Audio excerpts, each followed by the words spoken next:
বৰুৱা যোৱাকালি 7 ছেপ্টেম্বৰ 2024 চনত মই কমিশ্যন হৈছোঁ ক'ৰ অফ ইঞ্জিনিয়াৰ লেফটেনেণ্ট পদত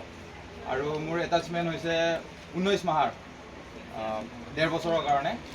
এতিয়া পষ্টিং আছে মোৰ চিয়াচেন গ্লেচিয়াৰত তাৰপাছত আকৌ মই পেৰেণ্ট ৰেজিমেণ্টত আহি পাম গতিকে সকলোকে ধন্যবাদ এইখিনি কৰাৰ বাবে মোৰ কাৰণে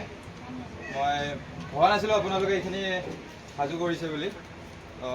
সকলোকে ধন্যবাদ আৰু মোক ক'ব লাগিলে মানে এতিয়া মোৰ বয়সৰ বা মোতকৈ সৰু বা মোতকৈ ডাঙৰ ল'ৰাও আছে ইয়াত তোমালোকে যদি কিবা এটা ভাবা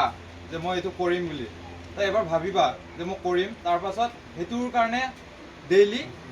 পাৰ্ট বাই পাৰ্ট ষ্টেপ বাই ষ্টেপ কৰি যাবা যে এইটো নাভাবিবা যে মই পাৰিম নে নোৱাৰিম ডাউটটো ৰাখিবই নালাগে মানে মই এবাৰ ভাবিছোঁ যেতিয়া মই কৰিম যেতিয়া কৰিমেই আৰু মই বহুতবাৰ ফেইল হৈছোঁ মোৰ পৰীক্ষা সদায় মানে এনেকুৱা টাইমত আছিলে আগদিনা পৰীক্ষা আছিল